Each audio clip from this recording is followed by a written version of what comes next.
vas entendre quelque chose que personne ne t'a encore dit clairement. Si tu continues à réagir comme tu réagis maintenant, tu vas détruire ta paix, ton respect et ta force intérieure. Et tu le sais déjà. Parce que regarde, combien de fois as-tu explosé pour une parole insignifiante? Combien de fois t'es-tu laissé provoquer par quelqu'un qui ne mérite même pas ton attention? Combien de fois t'es-tu dit « La prochaine fois, je garde mon calme » pour finalement retomber dans le même piège? La vérité, c'est que tu n'as pas un problème de colère. Tu as un problème de maîtrise. Et c'est exactement ce que les stoïciens avaient compris il y a 2000 ans. L'homme qui réagit est un homme faible. L'homme qui se maîtrise devient inatteignable. Et aujourd'hui, tu vas comprendre comment y arriver. Parce qu'aujourd'hui, je vais t'exposer les 12 leçons stoïciennes les plus puissantes pour neutraliser la colère avant même qu'elle ne monte. Des leçons utilisées par les hommes les plus respectés, les plus stables, les plus souverains. Mais avant de commencer, pose-toi honnêtement cette question. Combien d'énergie, de relations, d'opportunités as-tu perdu simplement parce que tu as réagi trop vite? Si tu en as assez de te faire avoir par toi-même, si tu veux devenir cet homme qu'on ne peut pas déstabiliser, si tu veux que plus rien ni personne ne puisse dicter ton état intérieur, alors reste jusqu'à la fin. Ce que tu vas entendre maintenant peut transformer ta manière de vivre. Pas demain, pas plus tard, maintenant. Commençons. Leçon 1. La désillusion nécessaire. Accepter que le monde n'est pas fait pour toi. Il y a un moment dans la vie où l'on doit cesser de se mentir. Un moment où l'on regarde le monde, non pas tel qu'on voudrait qu'il soit, mais tel qu'il est vraiment. Et ce moment, aussi brutal soit-il, marque le début de ta liberté intérieure. Car tant que tu crois que la vie doit se comporter selon tes attentes, tu seras condamné à la frustration, à la colère, à l'amertume. Tant que tu penses que la justice est automatique, que la bonté attire forcément la bonté, que les gens devraient comprendre ce que tu ressens ou respecter ce que tu donnes, tu t'exposes à une douleur inutile. C'est une illusion douce, confortable, mais une illusion quand même. Et tôt ou tard, elle éclate. La première vérité que tu dois accepter, c'est celle-ci. Le monde ne tourne pas autour de toi, et il ne te doit absolument rien. Ni respect, ni reconnaissance, ni cohérence, ni douceur. Tu peux être une personne admirable, loyale, honnête, généreuse, et malgré cela, tu rencontreras l'ingratitude, l'injustice, le rejet ou le mépris. Non pas parce que tu le mérites, mais parce que c'est simplement ainsi que le monde fonctionne. La vie n'a pas été conçue pour valider tes efforts. Elle existe, elle avance, elle se déploie selon des dynamiques que tu ne contrôles pas. Et les gens, eux, agissent comme ils le peuvent, pas comme tu le voudrais. Cette vérité n'est pas pessimiste, elle est réaliste, elle te protège. Car tant que tu refuses de la voir, tu souffres à chaque fois qu'elle se manifeste. Tu t'attends à ce que les autres agissent selon ton propre code intérieur. Tu crois que ton respect t'achètera le respect. Tu crois que ta patience te donnera droit à la considération. Tu crois que ta sincérité inspirera l'honnêteté. Mais ce n'est pas ainsi que fonctionne la nature humaine. Chacun agit selon son caractère, ses blessures, ses faiblesses, ses intérêts du moment. Et aucun de ces éléments n'a l'obligation de correspondre à ce que tu espères. Alors tu t'énerves, tu t'agites, tu t'offenses, tu t'épuises. Tout cela parce que tu veux que la réalité épouse ton imaginaire. Mais c'est impossible. Et ce choc entre ce que tu crois devoir arriver et ce qui arrive réellement, c'est là que naissent ta colère et ta contrariété. La vérité stoïcienne est simple. Ce n'est pas le monde qui te met en colère. Ce sont tes attentes irréalistes. Imagine un instant que tu te promènes sous la pluie. Si tu savais qu'il allait pleuvoir, tu ne t'énerves pas. Tu ouvres ton parapluie. Mais si tu espérais un ciel bleu, si tu pensais que le soleil te devait sa présence, la pluie devient soudain une injustice personnelle. La pluie est-elle fautive? Non. C'est ton attente qui t'a trahi. Les gens sont comme la pluie. Ils sont ce qu'ils sont, pas ce que tu veux qu'ils soient. Lorsque quelqu'un te déçoit, te provoque, t'insulte, te manque de respect, ce n'est que la manifestation de sa nature ou de son état du moment. Ce n'est pas un scénario écrit contre toi. Ce n'est pas une injustice fabriquée pour te cibler. C'est juste le monde tel qu'il est, avec ses imperfections, ses contradictions, son chaos. Accepter cette vérité, ce n'est pas se résigner. Ce n'est pas devenir fataliste. C'est devenir lucide. Et la lucidité, c'est le début du calme. Car celui qui n'attend rien n'est surpris de rien. Celui qui ne croit pas que le monde lui doit quelque chose cesse d'interpréter chaque déception comme une attaque personnelle. Celui qui comprend que la réalité n'existe pas pour satisfaire ses désirs cesse de se mettre en colère contre elle. Tu cesses de lutter contre ce que tu ne contrôles pas. Tu rediriges ton énergie vers ce que tu peux influencer, toi-même, ta vision, tes réactions, tes pensées, tes choix. La colère s'efface dès lors qu'elle perd son allié la plus puissante, tes attentes. Et lorsque cette première vérité s'installe en toi, une autre se dévoile, encore plus profonde, encore plus libératrice. Car si le monde ne te doit rien, alors il te reste une seule chose à maîtriser, toi-même. Et c'est là que commence la seconde vérité. Leçon 2. Les autres n'ont aucun pouvoir sur toi. Seule ton interprétation t'affecte.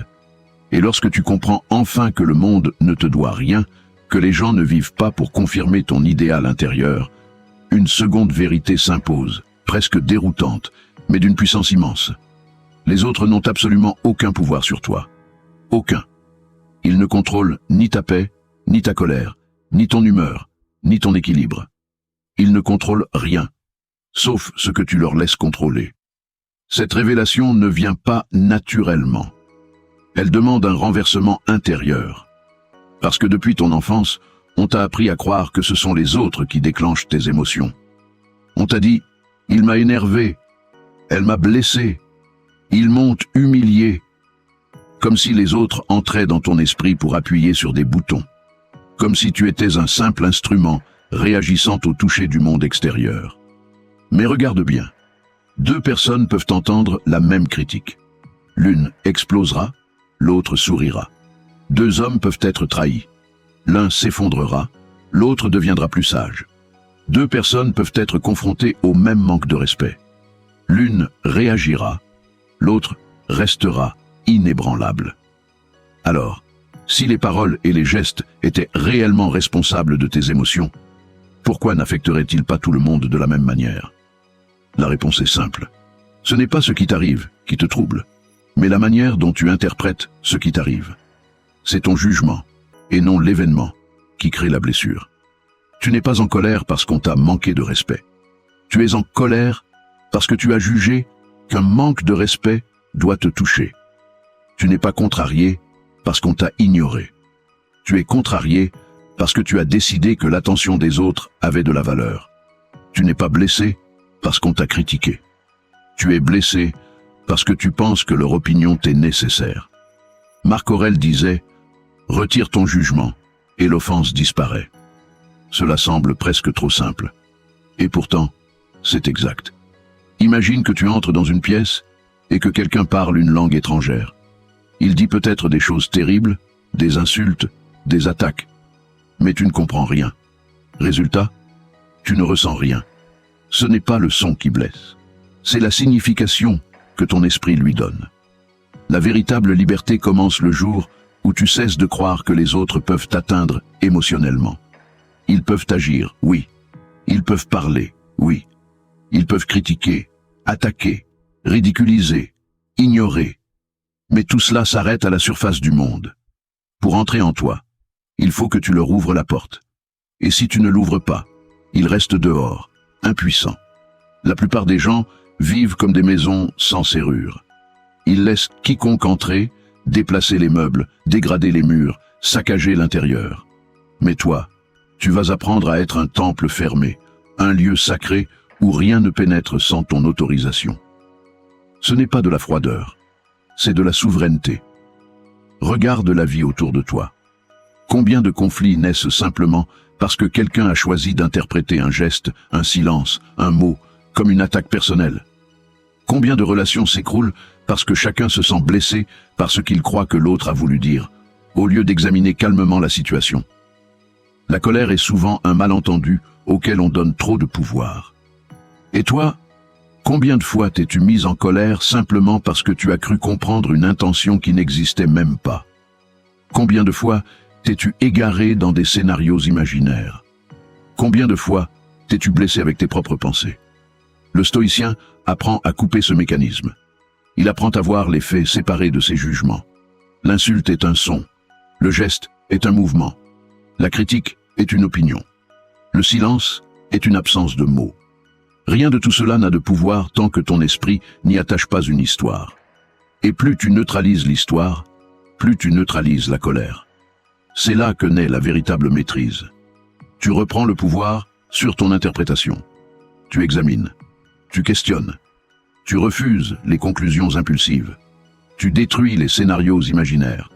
Tu choisis consciemment ce que tu veux ressentir. Et lorsque ce mécanisme devient naturel, quelque chose d'encore plus grand apparaît.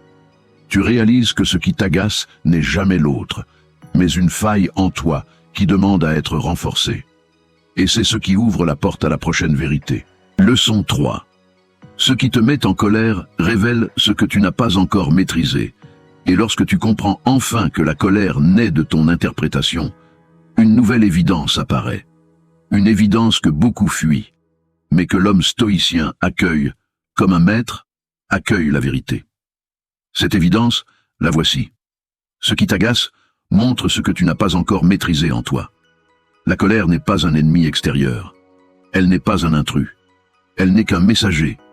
Chaque irritation, chaque contrariété, chaque montée émotionnelle est un signal, un indicateur précis qui t'éclaire sur une zone intérieure encore fragile, encore vulnérable, encore sujette aux tempêtes. La plupart des gens ne voient que la serra, voient que la provocation extérieure. Toi, tu dois apprendre à regarder en profondeur. Quand quelqu'un te manque de respect et que tu t'emportes, ce n'est pas le manque de respect qui te détruit. C'est ta dépendance au regard des autres. Quand quelqu'un te critique et que tu t'enflammes, ce n'est pas la critique qui te blesse. C'est ton besoin d'être approuvé.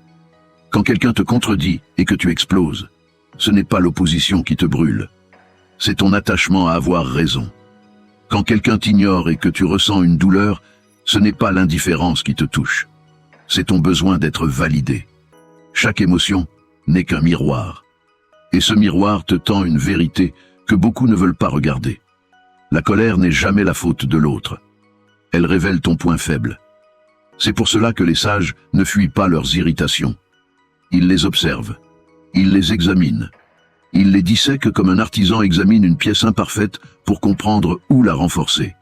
Ils ne disent pas « Pourquoi m'a-t-il fait cela ?» Ils disent « Pourquoi cela m'affecte-t-il autant ?» Et dans cette simple inversion de perspective, tout change. Tu ne cherches plus à modifier le comportement des autres, mais à renforcer ton propre caractère. Tu ne demandes plus au monde d'être parfait, mais à ton esprit d'être solide. Tu ne gaspilles plus ton énergie dans la lutte extérieure.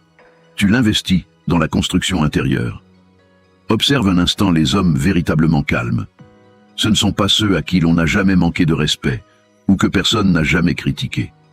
Ce sont ceux qui ont tellement travaillé sur eux-mêmes qu'aucune attaque extérieure ne trouve plus de prise en eux. Ils ne sont pas insensibles, ils sont renforcés. De même qu'un verre vide peut être renversé par la moindre goutte, un esprit fragile peut être perturbé par la moindre provocation. Mais un vase plein, dense, solide, demeure stable, même lorsque son environnement bouge. Ton objectif est simple. Devenir un vase plein. Un esprit tellement rempli de maîtrise que rien ne peut le renverser. Et tu ne peux y parvenir qu'en utilisant chaque irritation comme une opportunité. Oui, une opportunité. Une chance de voir ce qui nécessite encore du travail en toi. Car la colère montre la zone qui doit être renforcée. L'impatience montre le muscle de la discipline à développer. La susceptibilité montre l'ego à apaiser. La jalousie montre le manque d'estime à guérir. La rancœur montre l'attachement excessif à lâcher. Celui qui comprend cela n'a plus peur de ses émotions. Il les considère comme des guides, des enseignants, des rappels. Il ne dit plus « Pourquoi cela m'arrive-t-il ?» Il dit « Merci pour la leçon. Je vais m'améliorer. » C'est pour cela que les stoïciens disaient « Ce qui te dérange t'enseigne ». Et cette phrase n'a jamais été aussi vraie qu'aujourd'hui. Le monde moderne, saturé de bruit, d'opinions, de provocations, offre à chaque instant un terrain d'entraînement mental. Chaque contrariété est un exercice. Chaque attaque est un test. Chaque situation difficile est un gymnase pour ton caractère. Et lorsque tu commences à voir les choses de cette manière, quelque chose d'extraordinaire se produit. Tu cesses de réagir. Tu commences à progresser. Tu cesses de subir. Tu commences à te renforcer. Tu cesses d'être perturbé. Tu deviens maître de toi. Et plus tu pratiques, plus tu remarques une transformation profonde. Là où autrefois une simple parole déclenchait la tempête, il faut désormais beaucoup plus pour te déstabiliser. Tes anciennes faiblesses deviennent des fondations. Tes anciennes colères deviennent des leçons assimilées. Et lorsque ce processus commence à s'ancrer en toi, une autre vérité t'attend. Une vérité qui te donnera la clé du calme permanent. La distance sacrée entre ce qui arrive et ce que tu décides de faire. C'est ce que nous allons explorer maintenant. Leçon 4. L'espace sacré entre l'événement et ta réaction. Et lorsque tu comprends que chaque irritation révèle une faiblesse intérieure, une nouvelle porte s'ouvre devant toi, une porte que très peu d'hommes franchissent réellement. Car c'est ici que commence la véritable maîtrise. Dans cet intervalle minuscule, presque invisible, entre ce qui t'arrive et ce que tu choisis d'en faire. Un intervalle si court que la plupart des gens n'en voient même pas l'existence. Un intervalle que les stoïciens considéraient comme l'espace sacré de la liberté humaine. Observe attentivement. Tu ne contrôles pas l'événement. Tu ne contrôles pas la parole qui sort de la bouche d'un autre. Tu ne contrôles pas le geste qui t'a surpris. Tu ne contrôles pas l'attitude injuste, la critique, la trahison, la provocation. Mais entre cet événement et ta réaction, il existe un espace. La plupart des gens le remplissent immédiatement, avec l'impulsion, avec le réflexe, avec l'émotion brute. Ils réagissent avant même d'avoir pensé. Leur colère répond à la vitesse de l'éclair. Leur orgueil saute au premier signal. Leur frustration s'exprime avant même qu'ils n'aient compris ce qui se passait. Mais toi, tu vas apprendre à voir cet espace, à l'habiter, à l'élargir. Car tout ton pouvoir commence ici. Imagine une flèche tirée vers toi. La plupart courent, paniquent, s'emportent, crient. Mais un sage, lui, voit la flèche. Respire, observe son angle, son mouvement, sa vitesse, et décide ensuite quoi faire. Cet espace entre la perception et l'action, c'est ce qui transforme un homme réactif en un homme maîtrisé. Tu n'es pas ton impulsion. Tu n'es pas ta colère initiale. Tu n'es pas cette montée d'adrénaline brute qui surgit en toi. Ce n'est qu'un signal biologique. Ta véritable identité se trouve dans l'instant qui suit. C'est là que tu peux choisir, réagir ou te retenir, attaquer ou rester calme, t'énerver ou demeurer maître, t'embraser ou respirer. La maîtrise ne consiste pas à ne plus ressentir l'émotion. Elle consiste à reconnaître l'émotion sans devenir son esclave. Les stoïciens expliquaient que la première impression, ce choc, ce bouillonnement intérieur, n'est pas le problème. Le problème, c'est ce que tu fais après cette première impression. C'est l'assentiment, le moment où tu valides ou non l'émotion. C'est à cet instant précis que tu peux dire « Je ne laisserai pas cette impulsion penser à ma place ». Ou, comme le disait Épictète, « Il n'est pas nécessaire que les choses extérieures te troublent, car ce trouble vient de ton jugement. » Ainsi, chaque fois que tu sens la colère monter, fais ceci. Avant de parler, respire. Avant de répondre, observe. Avant d'interpréter, questionne. Crée cet espace, même une seule seconde. Une simple seconde de conscience peut éviter une guerre, une rupture, une humiliation, une réaction que tu regretterais pendant des années. Une seule seconde peut sauver ta dignité. Mais cette seconde n'apparaît pas par magie. Elle se cultive. Elle se travaille. Elle se répète jusqu'à devenir naturelle. Les hommes qui explosent au moindre stimulus ne sont pas puissants. Ils sont faibles. Ils n'ont aucun contrôle sur eux-mêmes. Ils réagissent au monde comme des marionnettes actionnées par une main invisible. Le véritable pouvoir, le pouvoir rare, le pouvoir noble, appartient à celui qui est capable de créer un espace intérieur où son esprit respire avant d'agir. Et plus tu entraînes cet espace, plus il devient vaste. Ce qui autrefois te faisait réagir instantanément commence à te paraître insignifiant.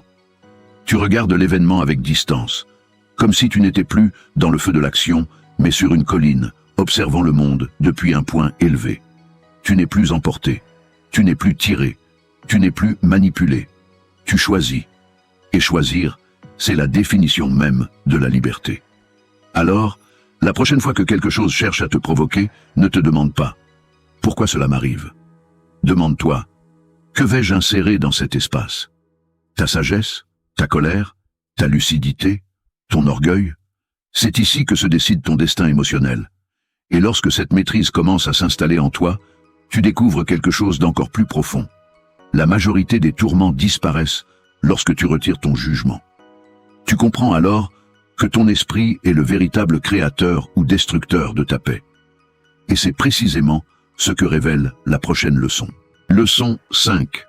Le retrait du jugement.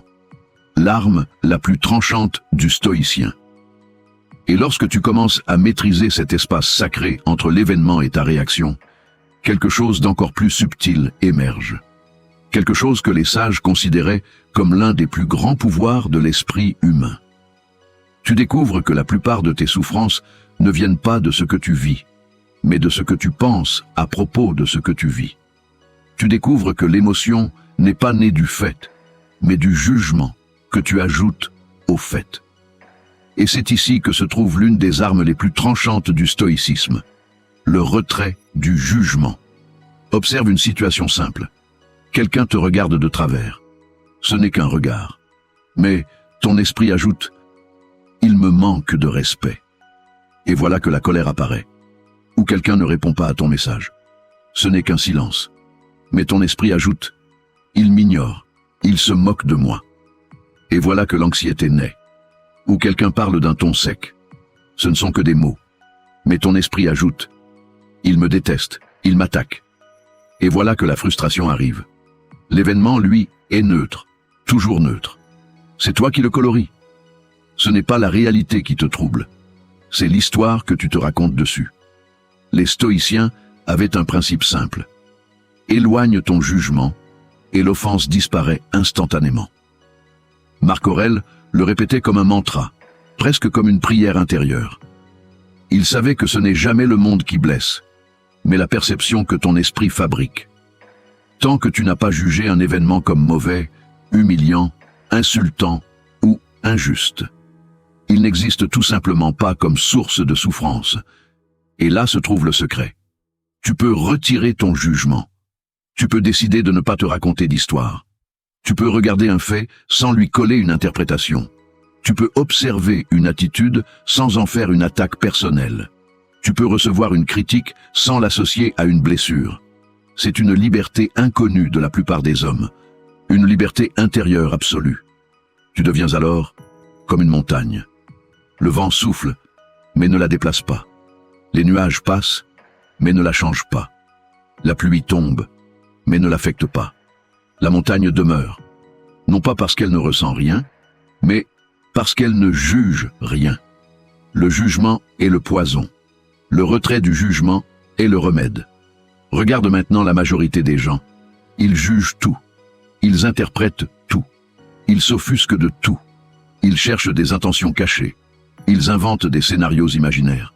Ils transforment chaque détail en drame. Et ils s'étonnent ensuite d'être constamment en colère, fatigués, irrités, tendus. Mais comment pourraient-ils être en paix alors que leur esprit transforme chaque événement neutre en attaque? Comment pourraient-ils rester calmes alors qu'ils brandissent eux-mêmes les armes qui les blessent? Le stoïcien, lui, apprend à dire « Je vais observer ce fait, et je déciderai plus tard de ce que cela signifie. » Et très souvent, ce plus tard devient jamais. Parce que le fait cesse simplement d'être important. Il s'éteint de lui-même. Ne pas juger est un acte de puissance. Ne pas interpréter est un acte de sagesse. Laisser les choses être est un acte de liberté. Et tu constateras quelque chose d'extraordinaire. Lorsque tu retires ton jugement, les provocations perdent leur force. Les critiques glissent. Les insultes n'atteignent plus rien en toi. Les regards deviennent insignifiants. Les comportements des autres deviennent simplement des comportements. Tu te détaches du théâtre des émotions humaines. Tu vois les choses comme si tu étais au balcon, et non plus au milieu de la scène. Et c'est dans ce recul que tu deviens dangereux, dans le bon sens. Plus rien ne t'emporte. Plus rien ne t'indigne. Plus rien ne t'atteint. Tu deviens imprévisible, indéchiffrable, imperturbable. Et les autres le remarquent. Ils ne comprennent pas pourquoi tu ne réagis pas comme tout le monde. Pourquoi tu ne t'enflammes pas? Pourquoi tu restes calme? Pourquoi tu continues à avancer, même dans le bruit et le chaos? C'est simple. Tu ne juges plus. Tu observes. Et lorsque cette maîtrise devient naturelle, lorsque tu commences à vivre sans interprétation automatique, quelque chose d'encore plus profond se produit. Tu réalises que la paix vient uniquement de toi, jamais des autres. Et c'est ce que révèle la prochaine vérité. Leçon 6. La paix vient de toi, jamais des autres. Et lorsque tu apprends à retirer ton jugement, une vérité encore plus lumineuse se dévoile. Une vérité que les anciens considéraient comme le cœur même de la sagesse. La paix n'a jamais dépendu des autres. Elle n'a jamais dépendu du monde. Elle n'a jamais dépendu des circonstances. Elle ne dépend que de toi. Ce que les gens disent, pensent, font ou refusent de faire, tout cela existe en dehors de toi. Mais la paix, elle, existe en toi. Et rien de ce qui est extérieur ne peut te la donner ou te la retirer sans ton consentement. Tu as peut-être passé des années, voire toute une vie, à croire que ton calme dépendait du comportement des autres. Tu as peut-être pensé que tu serais enfin apaisé si les gens étaient plus justes, plus respectueux, plus cohérents, plus aimants, plus fiables. Mais observe bien, même quand les autres faisaient ce que tu attendais, la paix n'était jamais totale. Même quand tout allait bien, un détail suffisait à te troubler. Même quand tout semblait aligné, ton cœur restait instable. Pourquoi? Parce que tu cherchais la paix dans quelque chose qui n'a jamais pu la contenir. Les autres ne sont pas des piliers. Ils changent. Ils échouent. Ils oublient. Ils se trompent. Ils vivent leur propre tempête. Si tu construis ton calme sur leur comportement, alors ta paix n'est rien d'autre qu'une maison fragile, bâtie sur du sable mouvant. Elle s'effondre à la moindre vague. L'homme stoïcien fait l'inverse. Il construit sa paix à l'intérieur, là où personne ne peut entrer, là où le monde n'a aucun accès. Sa paix n'est pas une réaction aux circonstances. C'est un état qu'il choisit, qu'il protège, qu'il nourrit. Même lorsque les autres crient, il peut rester silencieux. Même lorsque les autres l'attaquent, il peut rester immobile. Même lorsque les autres se trompent sur lui, il peut rester droit. Même lorsque le monde se déchaîne, il peut rester ancré. Non pas parce qu'il est insensible, mais parce qu'il a compris que son centre est indépendant du chaos extérieur. Demande-toi un instant. Combien de fois as-tu perdu ton calme parce que tu dépendais émotionnellement de quelqu'un? Combien de fois t'es-tu mis en colère parce que tu attendais que quelqu'un agisse comme tu l'espérais? Combien de fois t'es-tu senti blessé parce que tu avais placé ta paix dans les mains d'une personne instable? Tu sais maintenant la vérité. Tu t'étais trompé de place. La paix n'est pas dehors. Elle ne t'attend pas au comportement parfait d'une autre personne. Elle naît du choix que tu fais à chaque instant, celui de rester maître de toi. Et ce choix, personne ne peut te l'enlever. L'erreur la plus fréquente des hommes est de croire que leur tranquillité dépendra d'un monde qui ne changera jamais pour eux. Le sage fait le contraire. Il change lui-même pour traverser un monde qui ne changera pas. Imagine une mer agitée. Certains passent leur vie à crier contre les vagues. Le stoïcien, lui, apprend à naviguer. Il ne dit pas « que la mer soit plus calme ». Il dit « que je devienne meilleur marin ». Cette différence fait tout. La paix ne dépend pas du silence autour de toi, mais du silence en toi. Elle ne dépend pas de l'absence de problèmes, mais de ta manière de les accueillir. Elle ne dépend pas des actions des autres, mais de ta capacité à rester centré malgré elles. Aucune personne ne peut t'accorder la paix. Aucune relation, aucune validation, aucun pardon, aucune réparation. Et de la même façon, aucune personne ne peut te retirer la paix sans ton accord. Aucun manque de respect, aucune critique, aucune provocation, aucune déception. La paix n'est pas une récompense, c'est une responsabilité. Et lorsque tu commences à vivre selon cette vérité, une transformation intérieure incroyable se produit. Tu deviens indépendant. Tu deviens solide. Tu deviens tranquille, même au milieu du tumulte. Tu deviens quelqu'un que les autres ne peuvent plus manipuler.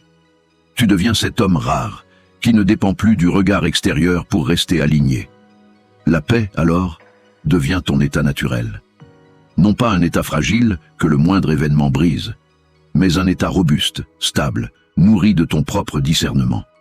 Et lorsque cette compréhension s'installe profondément en toi, une nouvelle révélation apparaît. La plupart des provocations extérieures ne méritent même pas ta réaction.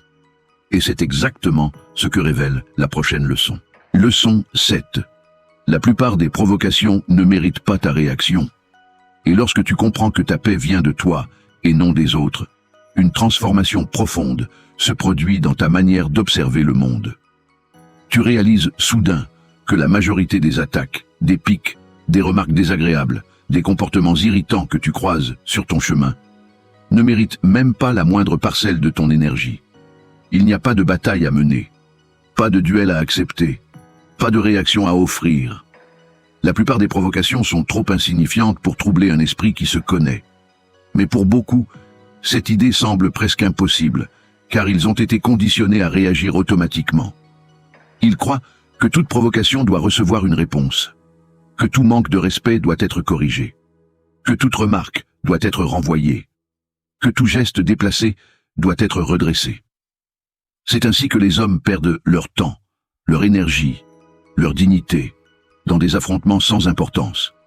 Le sage, lui, voit la réalité différemment. Il comprend que les provocations extérieures sont souvent le reflet de l'agitation intérieure de celui qui les lance. Un esprit perturbé provoque. Un esprit blessé attaque. Un esprit confus crée du conflit. Pourquoi devrais-tu descendre dans l'arène de quelqu'un qui ne contrôle même pas sa propre vie? Pourquoi offrir ton calme aux mains de ceux qui n'ont même pas encore trouvé le leur? Beaucoup de provocations sont le fruit de l'ignorance, de la mauvaise humeur, du stress, de la peur, du manque de clarté. Elles ressemblent à des feux de paille. Elles brûlent quelques secondes, puis s'éteignent d'elles-mêmes. Mais toi, si tu y réponds, tu deviens le combustible. C'est ta réaction qui transforme une étincelle insignifiante en un incendie inutile. Demande-toi honnêtement, combien de conflits aurais-tu pu éviter simplement en ne répondant pas? Combien de tensions, de disputes, de regrets se seraient évaporés si tu avais choisi le silence plutôt que la réaction impulsive?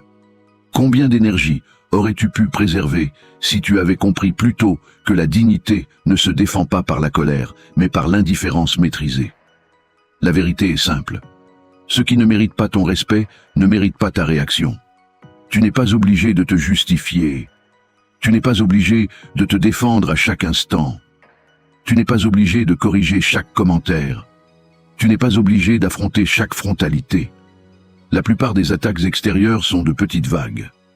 Mais c'est ta réaction qui peut en faire un raz-de-marée. Regarde ceux qui cherchent constamment le conflit. Ce ne sont jamais les plus stables, jamais les plus sages, jamais les plus solides. Ce sont ceux qui ne savent pas gérer leur propre chaos intérieur. Ce sont ceux qui vivent dans l'agitation, dans le bruit, dans la confusion. Leur provocation n'a rien à voir avec toi. Elle parle d'eux. Pourquoi te sentir visé par ce qui ne t'appartient pas? Le stoïcien apprend à laisser les provocations glisser sur lui, comme la pluie glisse sur la pierre. Elles tombent, mais ne pénètrent pas. Elles touchent la surface, mais ne changent rien. Elles existent, mais n'ont aucune importance. Tu n'es pas venu dans ce monde pour te battre contre chaque personne frustrée, vexée, blessée ou en colère. Tu es venu pour maîtriser ton âme, pour forger ton caractère, pour construire une vie alignée. Tu es venu pour grandir, pas pour te justifier, pour avancer, pas pour t'arrêter à chaque parasite sonore. Ta réaction est un cadeau, et tu dois apprendre à ne pas l'offrir à n'importe qui. Certaines personnes ne méritent pas ton énergie, d'autres ne méritent même pas ton regard, et beaucoup ne méritent pas ton émotion. Cela ne veut pas dire que tu es supérieur. Cela signifie que tu es conscient de la valeur de ton calme. Et lorsque tu apprends à ignorer ce qui est indigne de toi, tu découvres une autre forme de pouvoir. Le pouvoir de ne pas répondre. Un pouvoir rare. Un pouvoir que peu d'hommes possèdent. Un pouvoir qui transforme instantanément ta posture intérieure. Et c'est précisément cette nouvelle arme silencieuse que révèle la prochaine leçon. Leçon 8. Le pouvoir de ne pas répondre. La maîtrise silencieuse. Et lorsque tu comprends que la majorité des provocations ne méritent même pas ton attention, une nouvelle force s'éveille en toi. Une force que peu d'hommes possèdent, une force tellement rare qu'elle distingue immédiatement ceux qui se maîtrisent de ceux qui se perdent eux-mêmes. Cette force, c'est le pouvoir de ne pas répondre. À première vue, cela peut sembler contre-intuitif. Depuis toujours, on t'a appris que ne pas répondre, c'est fuir. Que ne pas réagir, c'est être faible. Que ne pas te défendre, c'est laisser l'autre gagner. Mais observe bien la vie.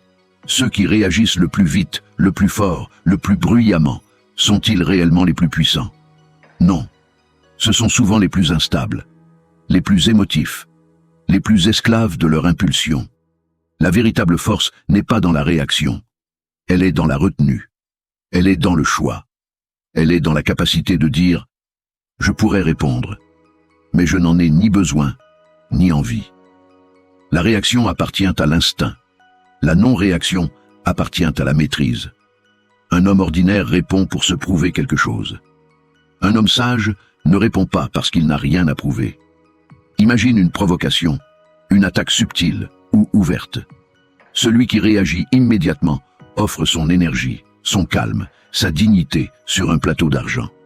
Il se fait manipuler sans même s'en rendre compte. Il danse au rythme de celui qui l'a provoqué. Mais celui qui reste silencieux, lui, renverse complètement la dynamique. Il reprend le contrôle. Il garde son énergie. Il garde sa hauteur. Il ne se laisse pas entraîner dans un terrain qui n'est pas le sien. Ne pas répondre, ce n'est pas abandonner. C'est refuser de participer à une bataille déjà perdue pour celui qui l'a lancée. La provocation cherche une réaction. Le silence la dissout. La réaction nourrit le conflit. Le silence l'étouffe. Le conflit n'existe que si deux forces s'opposent. Si l'une se retire, l'autre tombe d'elle-même. Le pouvoir silencieux est redoutable, parce qu'il repose sur une maîtrise intérieure totale. Il n'a besoin d'aucune validation. Il n'a besoin d'aucune explication. Il n'a besoin d'aucune justification. Il dit implicitement « Je choisis où je place mon énergie ». Et ce terrain n'en vaut pas la peine. Regarde autour de toi. Les hommes les plus respectés ne sont pas ceux qui crient le plus fort, mais ceux qui savent se taire quand il le faut. Ils ne se précipitent pas dans le chaos émotionnel des autres, ils observent, ils analysent, ils choisissent, et, très souvent, ils ne répondent pas. Le silence n'est pas une absence, c'est une présence supérieure. C'est la preuve que tu n'es pas réactif, mais intentionnel. Que tu ne suis pas l'impulsion, mais ton propre code. Que tu n'es pas manipulé, mais maître de toi-même. Et cela dérange. Ton silence perturbe ceux qui voulaient t'entraîner dans leur tumulte. Ton absence de réaction brise leur stratégie. Ton calme devient une barrière infranchissable. Ils s'attendaient à un combat. Tu leur offres un mur. Ils cherchaient une faiblesse. Tu leur montres une maîtrise. Ils voulaient t'atteindre. Ils ne trouvent rien à saisir. Et ce qui est fascinant, c'est que le silence crée souvent plus de respect que n'importe quelle réponse verbale. Parce qu'il montre une force intérieure que les autres reconnaissent instinctivement. Ne pas répondre, c'est un message en soi. Je suis trop grand pour cette discussion. Mes standards sont plus élevés que ton agitation. Je ne me laisse pas pousser hors de mon centre. Et plus tu pratiques cette discipline silencieuse, plus tu remarques une transformation en toi. Ta réactivité diminue. Ton discernement augmente.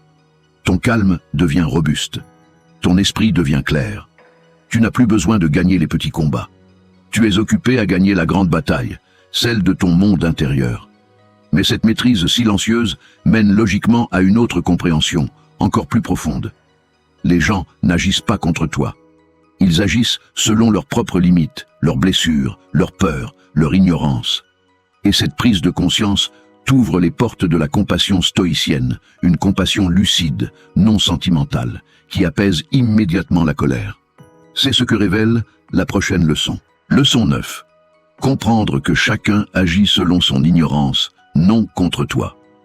Et lorsque tu comprends la puissance du silence, lorsque tu découvres que tu n'es plus obligé de répondre au moindre affront, une nouvelle clarté apparaît dans ton esprit.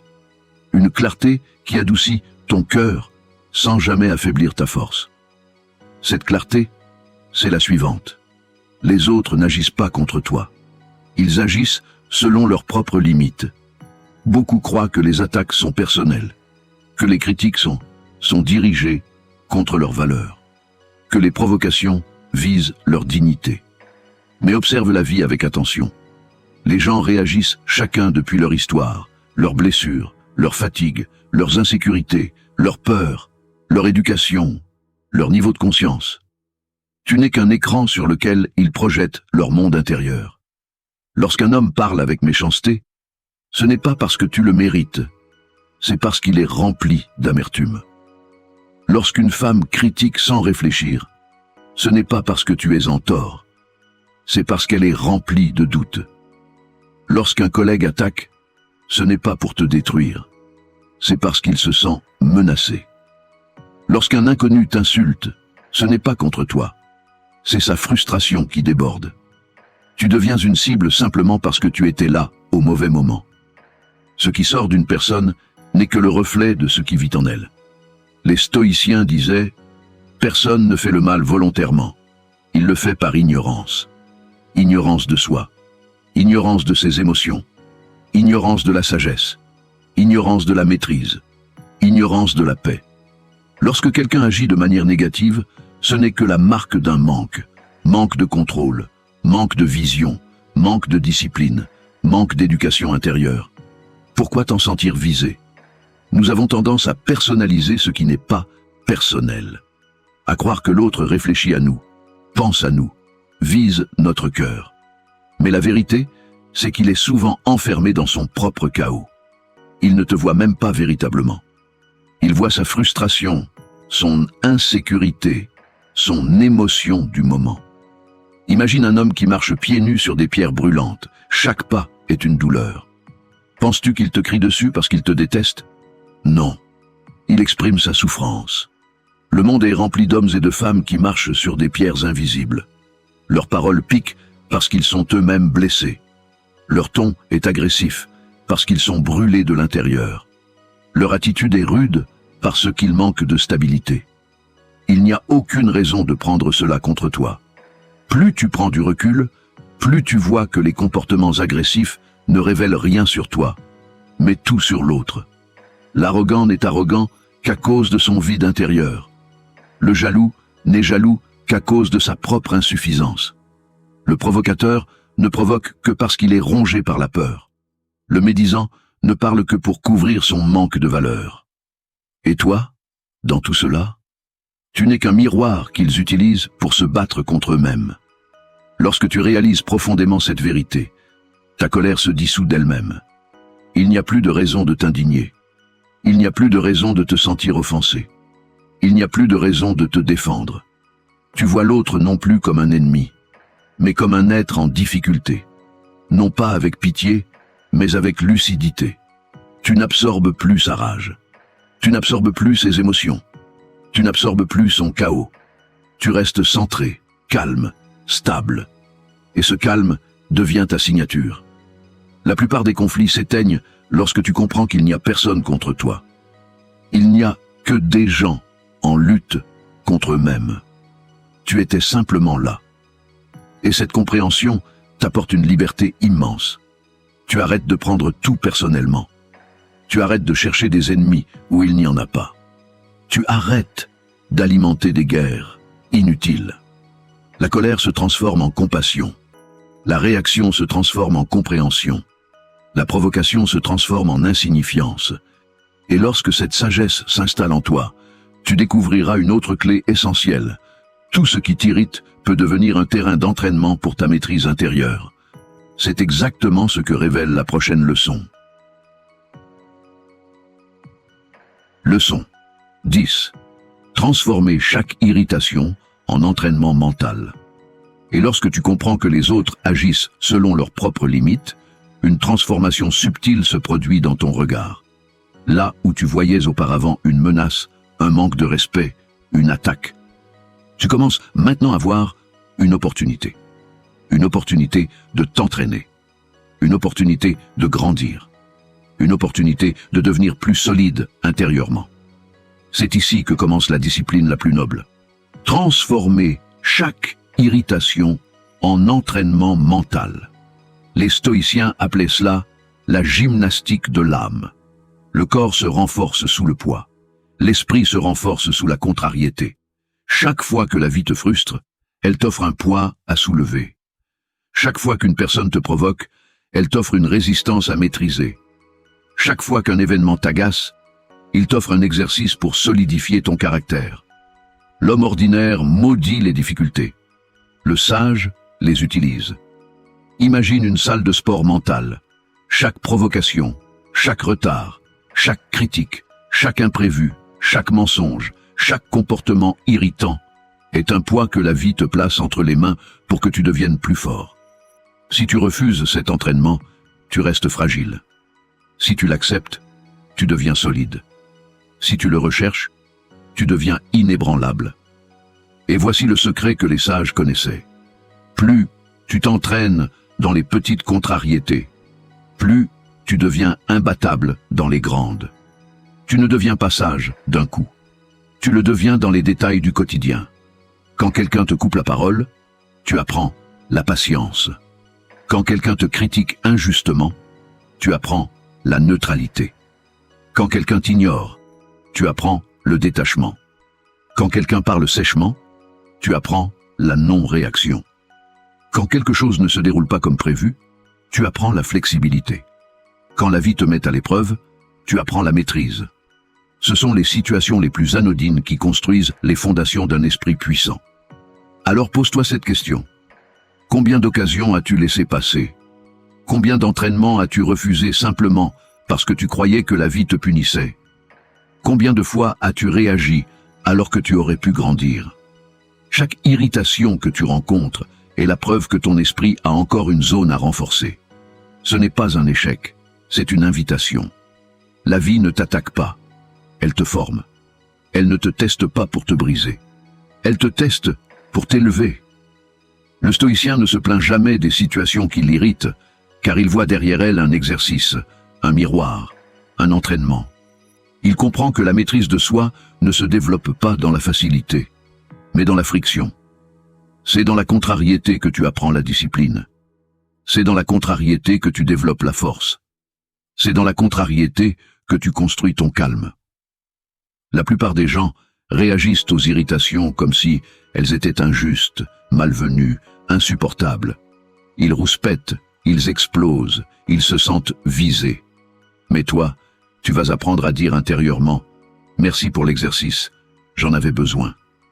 Ce simple changement d'état d'esprit transforme complètement ton rapport aux difficultés. Ce qui t'irritait devient neutre. Ce qui te déstabilisait devient utile. Ce qui te blessait devient constructif. Tu cesses de subir. Tu commences à te renforcer. Et à force d'entraînement, une chose incroyable se produit. Tu deviens moins réactif, plus large intérieurement, plus stable, plus calme, plus puissant. Parce que tu ne combats plus les irritations. Tu les convertis. Plus un homme maîtrise ce mécanisme, plus il devient dangereux, non pas pour les autres, mais pour la version faible de lui-même. Chaque irritation le fortifie. Chaque difficulté le sculpte. Chaque contrariété l'affûte. Et bientôt, les situations qui mettaient autrefois le feu à ton esprit deviennent de simples exercices d'entraînement. Tu les vois arriver, tu souris intérieurement et tu te dis « Voilà une chance de devenir meilleur ». C'est ainsi que naît l'inébranlabilité. Non pas d'un coup, mais d'une accumulation de petites victoires intérieures impeccablement répétées. Et lorsque tu deviens cet homme qui transforme chaque irritation en évolution, tu comprends une vérité encore plus puissante. La colère n'est plus une option. Elle est un luxe que tu ne peux plus te permettre. Et c'est cette vérité essentielle que nous allons explorer maintenant. Leçon 11. La colère est un luxe que l'homme discipliné ne peut plus se permettre. Et lorsque tu apprends à transformer chaque irritation en entraînement, une nouvelle compréhension s'impose à toi. Une compréhension qui change radicalement ta manière de te comporter face au monde. Tu réalises que la colère est un luxe que tu ne peux plus te permettre. Pourquoi un luxe? Parce que la colère coûte cher. Elle coûte ton énergie. Elle coûte ta lucidité. Elle coûte ton temps. Elle coûte ta dignité. Elle coûte ta maîtrise. Chaque fois que tu te mets en colère, tu dépenses des ressources précieuses que tu ne récupéreras jamais totalement. Tu t'abandonnes à l'impulsion. Tu te mets à nu devant le monde. Tu deviens vulnérable, prévisible, manipulable. La colère donne un pouvoir immense à ceux qui savent t'appuyer là où tu réagis. Observe les hommes autour de toi. Ceux qui se mettent en colère facilement sont toujours ceux que l'on contrôle facilement. Il suffit d'un mot, d'un ton, d'un silence, d'une critique, d'une petite provocation. Ils explosent, ils s'agitent, ils se dévoilent, ils se trahissent eux-mêmes. Mais l'homme discipliné, lui, ne peut plus vivre ainsi. Car il sait qu'il a trop construit en lui pour laisser ce qu'il a bâti être balayé par une émotion aussi instable que la colère. Il sait que son calme est son arme. Il sait que sa maîtrise est son bouclier. Il sait que sa stabilité est sa force. Il sait que sa neutralité est son avantage. La colère, pour lui, n'est plus un moyen d'expression. C'est une perte, une fuite d'énergie, un échec de vigilance. L'homme qui s'est entraîné à se maîtriser ne peut plus se permettre d'être emporté par une émotion primitive, comme un navire sans gouvernail livré à la tempête. Il a trop travaillé sur lui. Il a trop renforcé son esprit. Il a trop observé le chaos des autres pour y replonger. La colère est le langage des faibles. Le calme est le langage des maîtres. Pourquoi crois-tu que les sages sont silencieux?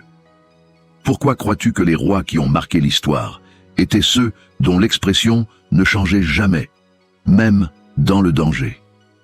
Pourquoi crois-tu que les leaders respectés parlent moins fort que les autres? Parce que le calme est un message en soi. Je suis maître de moi. Vous ne pouvez pas me manipuler. Je suis centré. Vous ne pouvez pas me pousser hors de mon axe. Je suis vigilant. Vous ne pouvez pas me surprendre. La colère, au contraire, dit tout le contraire. Elle dit « Je suis contrôlable. Je suis fragile. Je suis incohérent. Je suis gouverné par mes émotions. » Elle te rend lisible, prévisible, accessible. Et plus un homme est lisible, plus il est vulnérable. L'homme discipliné sait que la colère n'apporte aucune solution durable. Elle détruit ce qu'elle prétend défendre. Elle dégrade ce qu'elle prétend protéger. Elle humilie celui qui la porte plus qu'elle ne touche celui à qui elle est destinée. Tu crois peut-être que la colère montre ta force. En réalité, elle révèle ta faiblesse. Tu crois peut-être qu'elle impose le respect. En réalité, elle inspire la méfiance. Tu crois peut-être qu'elle te libère. En réalité, elle te rend esclave. L'homme discipliné préfère perdre une bataille superficielle plutôt que de perdre sa maîtrise intérieure. Il sait que la vraie victoire n'est pas celle qui humilie l'autre, mais celle qui te laisse intact, debout, lucide. Et plus tu avances dans la maîtrise de toi-même, plus tu remarques quelque chose d'étrange. La colère ne disparaît pas complètement, mais elle n'a plus d'endroit où s'accrocher. Elle tente de surgir, mais tu l'observes. Elle tente de t'emporter, mais tu restes ancré. Elle tente de t'aveugler, mais tu gardes les yeux ouverts. Ce n'est pas que tu deviens insensible. Tu deviens inaccessible. Tu n'es plus celui qu'on peut faire réagir. Tu n'es plus celui que l'on peut déséquilibrer. Tu n'es plus celui que l'on peut manipuler. Tu deviens un homme rare. Un homme qui ne gaspille plus son énergie dans des émotions destructrices. Un homme dont la maîtrise inspire plus que n'importe quel mot. Un homme dont le calme devient une autorité silencieuse. Et lorsque tu deviens cet homme, une dernière vérité t'attend. Une vérité qui incarne l'aboutissement de tout ce chemin. La liberté intérieure totale. Devenir cet être que rien ni personne ne peut atteindre. Et c'est précisément ce que révèle la dernière leçon. Leçon 12. La véritable liberté. Devenir l'homme que rien ne peut atteindre. Et lorsque tu comprends que la colère est un luxe que tu ne peux plus te permettre, une porte immense s'ouvre devant toi. La porte de la liberté intérieure. La porte de l'inébranlabilité. La porte de cet état que les stoïciens considéraient comme l'accomplissement ultime. Devenir un homme que rien ni personne ne peut atteindre. Ce n'est pas un rêve. Ce n'est pas un mythe. Ce n'est pas une utopie réservée aux sages antiques. C'est un état que tu peux bâtir, pierre après pierre, sur les fondations de tout ce que tu as appris jusqu'ici. Un homme inatteignable n'est pas un homme froid. Il n'est pas détaché de la vie. Il n'est pas insensible. Il est maître de lui-même. Il est intact au milieu du chaos. Il est libre là où les autres sont esclaves. La plupart des gens vivent dans une prison qu'ils ne voient même pas. La prison de leurs émotions, la prison de leurs attentes, la prison de leurs réactions, la prison de leurs interprétations, la prison de leur colère. Ils passent leur vie à courir derrière un calme extérieur, alors que tout se joue à l'intérieur. Ils s'agitent lorsque le monde s'agite. Ils s'effondrent lorsque les choses vont mal. Ils explosent lorsque quelqu'un les provoque. Ils sont comme des feuilles emportées par le vent. Mais toi, tu n'es plus une feuille. Tu es devenu un arbre. Tes racines plongent dans ta maîtrise, ton tronc dans ta discipline, tes branches dans ta lucidité. Le vent peut souffler, mais il ne te déracine plus. La tempête peut hurler, mais tu ne cèdes plus. La véritable liberté n'est pas d'avoir un monde parfaitement calme autour de toi. Elle est de rester calme dans un monde imparfait. Et cela, très peu d'hommes l'atteignent. Non pas parce que c'est impossible, mais parce qu'ils ne savent pas où chercher. Ils cherchent à modifier les autres, à contrôler les circonstances, à changer les comportements, les attitudes, les paroles, les événements. Ils tentent de sculpter le monde selon leur sensibilité. Mais ils finissent tous par se briser. Toi, tu fais l'inverse. Tu sculptes ton monde intérieur. Tu changes ta manière de percevoir. Tu redresses ta manière de penser. Tu maîtrises ta manière de répondre. Tu comprends enfin que l'extérieur peut t'entourer, mais l'intérieur te gouverne. Être inatteignable, ce n'est pas ne plus ressentir. C'est ne plus être contrôlé. C'est remplacer la réaction par la présence. C'est remplacer la colère par la clarté. C'est remplacer l'impulsion par la décision. Quand un homme dit ou fait quelque chose contre toi, tu le vois, mais tu ne te laisses pas définir par cela. Quand une situation échappe à ton contrôle, tu la traverses, mais elle ne te vole pas ton équilibre. Quand le monde devient bruyant, tu deviens encore plus silencieux intérieurement. Ce silence intérieur n'est pas un vide, c'est une puissance tranquille, souveraine, indestructible. Le monde peut bien tenter de tester ton calme. Ta famille, ton travail, les inconnus, le hasard, la vie. Mais tu ne réponds plus avec instinct. Tu réponds avec conscience. Tu deviens l'homme qui choisit, l'homme qui décide, l'homme qui filtre, l'homme qui pèse, l'homme qui observe, l'homme qui maîtrise. Et plus tu avances dans cet état, plus tu remarques une transformation étonnante. Les autres changent autour de toi, non pas parce qu'ils deviennent meilleurs, mais parce que tu ne luttes plus avec eux. Tu ne donnes plus prise, tu ne donnes plus d'emprise. Lorsque la contradiction arrive, tu restes centré. Lorsque la provocation arrive, tu restes immobile. Lorsque l'injustice arrive, tu restes aligné. Lorsque l'opinion d'autrui arrive, tu restes toi-même. Cette constance fait de toi un être rare. Un être que l'on respecte sans qu'il ait besoin de le demander. Un être que l'on écoute sans qu'il ait besoin d'élever la voix. Un être dont la simple présence apaise ou impressionne. Tu deviens un repère, un pilier, une force tranquille, un homme libre. Et cette liberté ne ressemble à aucune autre. Ce n'est pas la liberté de faire ce que tu veux. C'est la liberté de n'être gouverné par rien, ni personne. Pas par les émotions des autres. Pas par les attaques des autres. Pas par l'ignorance des autres. Pas par les imperfections du monde. Tu deviens l'homme que rien n'atteint. L'homme que rien ne détourne de son axe. L'homme que rien ne fait chuter. L'homme qui avance, serein, souverain, inaltérable. Et maintenant que tu as parcouru ces 12 vérités, la question n'est plus « Comment faire pour ne plus me mettre en colère ?» La vraie question est « Suis-je prêt à devenir cet homme-là ?» Et maintenant que tu es arrivé au bout de ce chemin, prends un instant, respire profondément, ressens le poids de tout ce que tu viens d'intégrer. La colère, qui autrefois semblait être une réaction automatique, presque naturelle, n'est plus aujourd'hui qu'un vestige d'un ancien toi. Tu viens d'apprendre qu'elle n'était pas ton identité, mais seulement une habitude. Et comme toute habitude, elle peut être dépassée, transcendée, remplacée. Tu sais désormais que la vie ne te doit rien, que les autres ne contrôlent rien en toi, que l'irritation est un miroir, que la maîtrise naît dans l'espace entre l'événement et ta réponse, que le jugement est souvent ton seul ennemi, que la paix se construit en toi, indépendamment du chaos extérieur. Tu sais que la plupart des provocations ne valent pas ton énergie, que le silence peut être ta plus grande force, que les autres agissent selon leurs limites, non contre toi. Tu sais que chaque contrariété est un exercice, que la colère est trop coûteuse pour un homme discipliné. Et enfin, tu sais qu'il existe un état supérieur, l'inébranlabilité. À présent, regarde-toi avec honnêteté. Vois combien tu as avancé en seulement quelques instants de lucidité. Imagine ce que deviendra ton esprit si tu marches chaque jour avec ces vérités. Imagine la vie que tu peux construire. Une vie où ton calme n'est plus négociable, où ta paix n'est plus vulnérable, où ton regard ne tremble plus. Une vie où tu deviens cet homme solide, stable, concentré, aligné. Un homme que rien ne déstabilise, un homme que personne ne manipule, un homme qui se gouverne lui-même. Certains vivent toute leur existence sans jamais découvrir cette liberté. Toi, tu viens de mettre un pied dedans. Le reste dépend de toi.